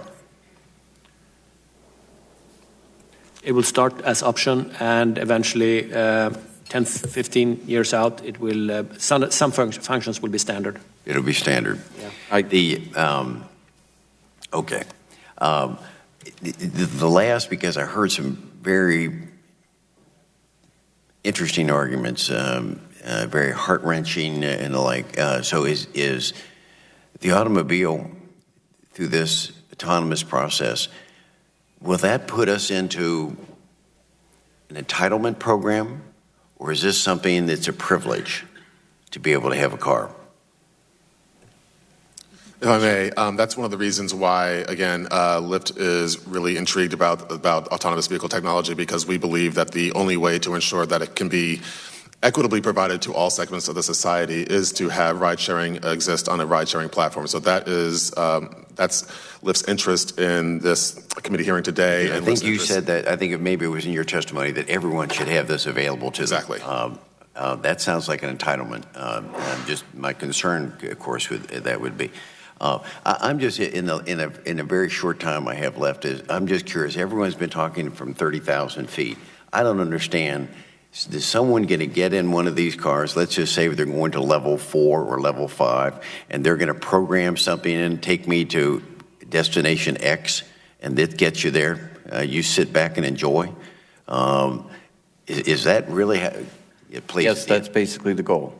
And as we said, it will take a long time before it gets everywhere for everyone. Will you have, again, my curiosity, will you be able to interact with your car? As you see that visually as you're driving down, you get a phone call or an email or something and pick up milk on the way, and you have to stop and go get milk. Will you be able to tell your machine to pull into that? Absolutely. In fact, your machine may know the closest place to get milk and suggest a destination to you. Fascinating. As I said, I think this is intriguing, and as one of the two engineers, I'll be fascinated to follow how it proceeds with this, but also getting the cost down so that it is affordable for more people and not treat us dumb. Yes. Just to comment on cost, yes, the systems will be expensive at start, but come down in cost in the outer years. But you should also know that you save cost on fender benders, car insurance is likely to go down, and also fuel economy is going to be improved. I'm just in closing, I hope you also will take a look at it over fuel efficiency, because I know from engineering perspective that people that use cruise control use more gas than otherwise, and I would assume that one of the fundamental focuses on this will be using a form of cruise control on your car, and therefore I'm questioning whether or not this is going to be fuel efficient. It may save lives, but I'm not buying yet into the argument of fuel efficiency. I would just add that's one of the reasons we're rolling out the technology on electric vehicles. We think self-driving technology in electric vehicles make a lot of sense. I've gone over time, and I apologize. Yield back. The gentleman's time has expired, and the chair now recognizes the gentleman from Texas for 5 minutes. Thank you, Mr. Chairman. Thank you and the ranking member for this hearing today, because a lot of us have heard about self-driving cars. I think my wife might be the one, because she always complains about my driving. And I guess we wouldn't have to use Waze to find out where we need to get the closest milk. But ensuring the safety of our constituents is our primary concern. And what used to be science fiction is fast approaching reality, but that's, you know, for the last 50 years, we've seen so many different changes. While the technology potentials for massive benefits to society, like any other new groundbreaking device, there are risks and precautions that need to be considered, and I look forward to talking about this. Dr. Karrberg, in your testimony, you talk about the many different approaches to testing these vehicles, and that real-world driving experience may be one of the most important tools for improving autonomous vehicle safety. The sharing of data between large groups of vehicles can quickly improve this overall safety of the group based on the knowledge accumulated by each individual car. You mentioned that Tesla calls this fleet learning. Can you tell us more about what fleet learning is and what it can play in a role of improving autonomous vehicle safety? Sure, thank you for the question. The idea of fleet learning is essentially what's fundamental to autonomous vehicles is that they're improved by a process of machine learning, which is where computers are designed to learn better ways of behaving or performing without being explicitly programmed to do so. And to do that, they gather enormous amounts of data and use learning algorithms to try to improve their performance. And the more data one can feed into machine learning, the better the performance can become and the faster it can improve. So companies like Tesla are using this so that every experience that an individual vehicle has is being fed back into the system, and the entire fleet can be upgraded continuously. And in fact, most developers of this technology are using that technique. And the question is whether that is limited to, that kind of learning is limited to an individual developer, or whether there are opportunities for learning across developers. It's not clear, I agree with Dr. Pratt that kind of data sharing needs to be thought through carefully, but just as the aviation industry has shown us, sharing experiences can be an essential tool in improving safety quickly. You compare risk of the early autonomous vehicles learning from the real-world experience of teenage drivers.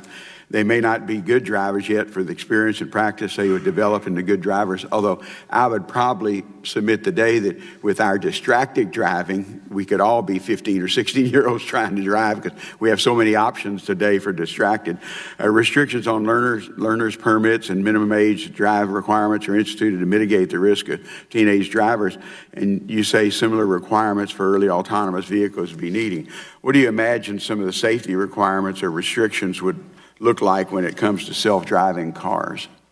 Well, it doesn't necessarily need to be requirements, but many of the things that my colleagues here have described, for example, limiting their driving to commuter roads or at low speeds, there are many ways to reduce risk, either reducing the likelihood that a crash occurs, which means restricting their operation, for example, to good weather, or reducing the consequences of a crash. And these can be sort of industry-developed ideas and choices, or it may be something that down the line is done through regulation to say, these are the ways in which we're going to start rolling out. That's an open question, but essentially reducing risk, even if we can't quantify what the risk of autonomous vehicles right now, is an important step. In your mind, what does the history of the airbag regulation and NHTSA teach us about safety regulations for autonomous vehicles? Obviously, I think we share you create a bureaucracy that may not be effective, and it may take a long time to get to correct things. You know, if anything, the airbag regulations tell us this is extremely complicated. It's difficult to get right, but it's also very important. You know, airbags were developed in the 1950s, patented. They were first introduced in high-end models in the 70s, and it wasn't until the 90s that they were first required in 1999. That took a long time, and one can argue that some mistakes were made along the way because airbags were not smart. Airbags that we have today, they were designed to protect an unbelted male passenger, and the force of doing so would have, for example, killed someone like me. And now we know better. The difficulty is that that was learned through experience and deployment of the technology that was available at the time. And so there's this conflict between getting safe technology on the road and then learning the ways in which it's not safe. And so airbag regulation is instructive in that it suggests we should temper our optimism, and it's that we need to proceed very carefully and thoughtfully. Mr. Chairman, with my 1 second left, obviously you should have some problems with our airbags, but I yield back my time. Thank you very much. The gentleman's time has expired, and the chair now recognizes the gentleman from Florida for 5 minutes. We'll let you get to your chair.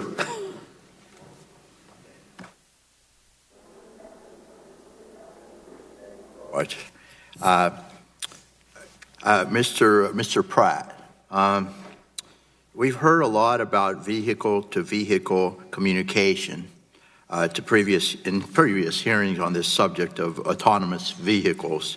Where does the work you all are doing on V2V communication fit into the overall blueprint of deploying self-driving cars? Vehicle-to-vehicle, as well as vehicle-to-infrastructure communication, is of critical importance to autonomous vehicles. Of course, we drive using our own eyes to see other vehicles, but the potential is there for autonomous vehicles to use not only the sensors on the vehicle itself, but also sensors on neighboring vehicles in order to see the world better. And so, for example, if you're going around a corner and there's some trees or a building that's blocking the view, vehicle-to-vehicle communication can give you the equivalent of X-ray vision because you're seeing not only your view, but also the view from other cars as well. It's going to be pretty hard to make a vehicle that is safe in all conditions. That's this level 5 vehicle that we keep talking about. And the standards may be very high because, again, it's a machine that's going to be running this, not a human being. So our ability to empathize and forgive will be low. So we have to give ourselves every possible tool in the tool chest in order to try to solve this problem. So I think that vehicle-to-vehicle, vehicle-to-infrastructure is extremely important, and that saving the spectrum for that use is also very important. Thank you very much. Mr. Okpaku, forgive me if I mispronounce your name. The promised safety benefits of self-driving cars are significant.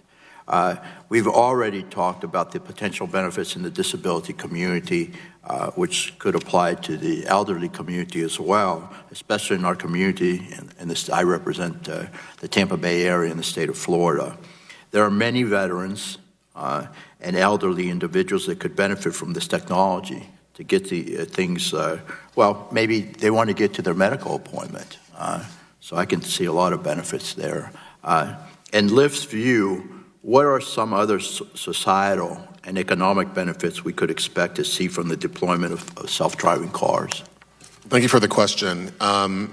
We often talk about the benefit that Lyft in its current form as a ride-sharing platform has financially for drivers, but one of the things that I think often gets lost in that conversation is how important transportation is for economic upward mobility on the passenger side, meaning that one of the biggest factors for economic opportunity is access to reliable and quick transportation. So we've already seen some of the impacts that we've had, we believe, on the customer side, just by providing safe and quick and reliable options to jobs to get to and from work that previously didn't exist. So if you buy that concept and you apply it across a grand scale that an AV platform can provide, then I think the economic opportunity that it confers is really significant, and it can really help a lot of people who are in economic need get to and from their jobs that they otherwise would take maybe an hour or two to get to just because they have to rely on insufficient public transportation options.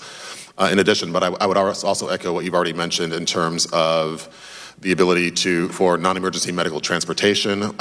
We've seen ride-sharing start to partner with organizations on that front already. I think the ability to do that at an even greater rate and a more efficient rate expands once you include autonomous vehicle technology into the mix.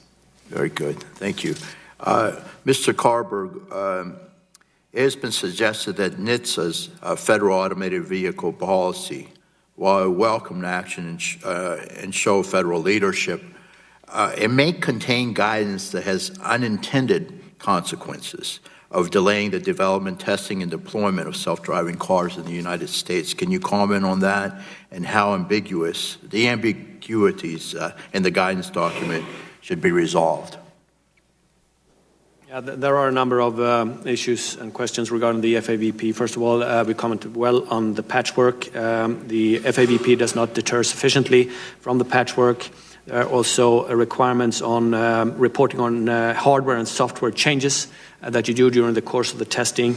That is difficult because in engineering you do iterations all the time, and if you report every one of those, that's practically impossible. So these reporting requirements should be limited to major changes. There's also a waiting period for you hand in your change, and there's a 4-month waiting period. That's also onerous. It also calls for third-party certification, pre-approvals. We are pro self-certification. It's worked for 30 years, and we see no reason to change that. And we also think that for this FAVP, NHTSA should enhance its expertise and also its staffing to cater for and be able to judge on the AD development so that NHTSA itself will not be a part of the potential delays. Thank you very much. Well, I know my time has expired, but if Dr. Pratt wanted to say something, I don't know, Mr. Chairman, permissible? So I will make it short. We agree very much with what the last witness said. Thank you. I yield back, Mr. Chairman. The gentleman yields back, and the chair now recognizes the gentlelady from California for 5 minutes. Thank you, Mr. Chairman. We've talked a lot about the need to prevent a state-by-state patchwork of laws and regulations for autonomous vehicles, which would inevitably slow innovation and stifle this important technology. While I appreciate Ms. Matsui's concerns about California regulations, I think we need to consider the negative impact on these state regulations. My entire life, I have seen my state, California, and its overregulation. I saw it up close in my 10 years in the California State Legislature, and I've seen thousands of our most productive businesses and citizens flee for more friendly states. Within these last few months, the trend was extended to AV when Uber moved its testing to Arizona after California took action to make the state's regulatory regime less hospitable. The ironic thing is that I can think of few states that would benefit more from this technology, considering its promise congestion mitigation, and the ability to move products inland from the West Coast ports. Even at the federal level, NHTSA's suggested model state regulations are cited as the cause of some states pulling back, welcoming regulatory environments for AV. Mr. Okpaku, can you give me a practical example where a state or local law or regulation impacted Lyft's AV testing? Well, thank you very much for the question. I can give you examples of where we're concerned about the ability of these local legislation and local regulations to impact testing. For example, as of right now, in California, there is only one explicitly allowed location, or there's a proposal that would make testing limited to one part of California. And if that legislation were to pass, then the ability to test AV in different environments and different situations would be extremely hampered. So that's one example. That bill hasn't passed yet, but it has been introduced, and that's a cause for concern. We're not at the point yet where any of the legislation that we're concerned about has actually been enacted, but we've seen enough proposed legislation all across the country, whether it's in Massachusetts, all the way from Massachusetts to California, that does raise that exact concern that if enacted, it would unintentionally but definitely inhibit our ability to roll out and test and deploy. Okay. Thank you very much, and I yield back the balance of my time. The gentlelady yields back the balance of her time. The chair now recognizes the gentleman from Pennsylvania for 5 minutes.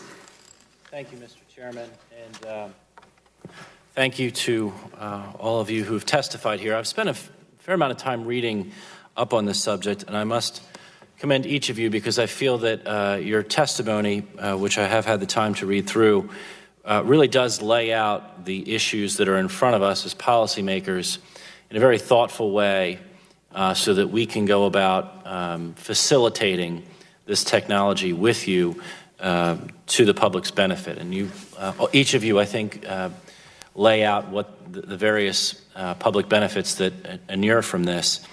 I think each of you also lay out a little bit differently, but nevertheless, the central question here as being, are we erecting or are there regulatory barriers? Or is the regulatory framework that's in place facilitative for your technology to be tested so that we can expedite increasing safety, reducing carbon emissions, et cetera, et cetera? My first question, which I'll just sort of lay out to all of you, is similar to Ms. Walters, and that, but a little bit differently, and that is with respect to this state patchwork, which I think most of us think would head in the wrong direction. And mindful that I think preemption occurs here, but perhaps the regulatory language maybe is a little too open-ended and enables some states to stick their head in a window which they're not allowed to stick their head into that window because they should be focused on the drivers, not on the vehicle. Are you aware of any reciprocity agreements between states that facilitate testing or deployment of self-driving cars across state lines? That's the first question. I think that's important, too, because as some of the testimony has reflected, you need to test this technology in a lot of different topographical, climate, and urban, rural circumstances in order to know how effective it could be. So that's my first. And if not, if you have not engaged in reciprocity agreements, is it something that would be helpful to the development of the technology? Go ahead and jump on it first. So if I might answer first, we have 3 sites in the United States, one in California, one in Michigan, and one in Massachusetts. We do most of our testing in Michigan. And the reason that we do that is because of the different regulatory environments in the 3 states. And so the answer is no in terms of our utilization of any sort of reciprocity. We also test in 3 locations, as I said earlier, in San Francisco, Scottsdale, Arizona, and Michigan. I'm not aware of any reciprocity arrangement between the states. We've worked with the individual states to make sure that we have the understanding to allow the testing to go forward. So does that mean it's not been limiting? So far, we have not had an issue in conducting the testing in those 3 locations. So we are unaware of any reciprocity between states, and also it would be, of course, very beneficial to be able to test across state lines. It would be beneficial. I guess that would really only come about if you did have a patchwork. If you didn't have a patchwork, we wouldn't have to address that. I agree with that. It becomes a problem if a patchwork does develop. What can Congress do to facilitate the testing and deployment of self-driving cars? And that can be directly related to the NHTSA language or ensuring that states don't get in the way. It could be related to the data sharing double-edged sword, if you will, that I think was part of the analysis that some of you laid out, which I find to be very compelling. It could be things unrelated to those two issues. So I think to begin with, as we spoke before, I think that the federal government really needs to help the states understand that it's not in their self-interest to try to make their own rules, and they should leave that to the federal government.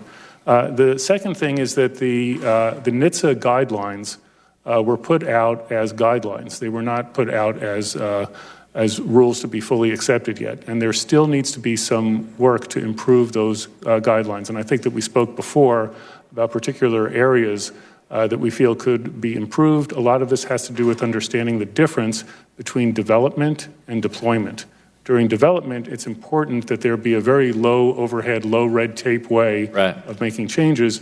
During deployment, that's actually where you want things to be more official, and it's okay to take more time. Ensuring that we do not erect barriers on the development side, That's I think exactly is the point right. that you're trying to focus on. Exactly That's a right. point. Thank you. My time's up, but... Well, thank you very much. The gentleman yields back, and seeing no further witnesses, members asking to question the witnesses. I'm sorry. I'm sorry. Would you let me ask one? Oh, absolutely. Gentlelady is recognized. Yes, thank you. You know, I think the best way to keep defective vehicles off our roads is to prevent the sale of used cars under recall until the recall is repaired. Mr. Abelson, am I correct that General Motors has committed to not selling used vehicles as certified pre-owned when they have open recalls? All vehicles that we sell through our certified pre-owned program have been updated for all appropriate recalls. Mr. Karrberg, is that also true for your company? Sorry, I could not comment on that. I don't know the answer, but I would be happy to submit for the... I'd really like to know that. We've been looking at that, and Dr. Pratt? This is Gill Pratt from Toyota. I myself don't know since I'm the head of the research lab, but I'm glad to find out for you. Okay. We certainly want to make sure that cars that are sold and also often have some sort of statement that they've been pre-checked, but really also have open recalls are permitted for resale. So I'd like to hear from that. Thank you very much, Mr. Chairman and witnesses. Thank you very much. And again, seeing no further members asking Wes. Oh, I'm sorry.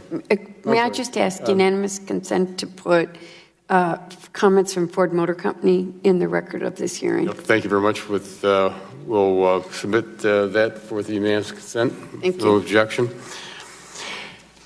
Again, thanks very much for our witnesses today. I tell you, this is, you can see from the folks that were here in the audience today, it's a topic that's on everybody's mind, and seeing where the technology is going, safety factors, also making sure that folks out there, that senior citizens that we heard, or folks that might have a disability have more mobility to get around.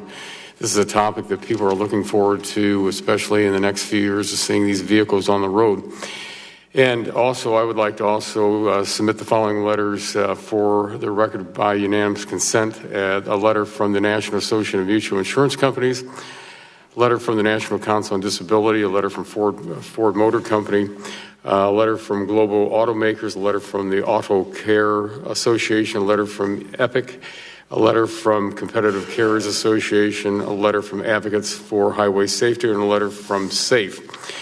In pursuant to committee rules, I remind members that they have 10 business days to submit additional questions for the record, and I ask the witnesses to submit their response within 10 business days upon receipt of the question. Seeing no further business come before the committee, this subcommittee is adjourned. And again, thank you very much for our witnesses.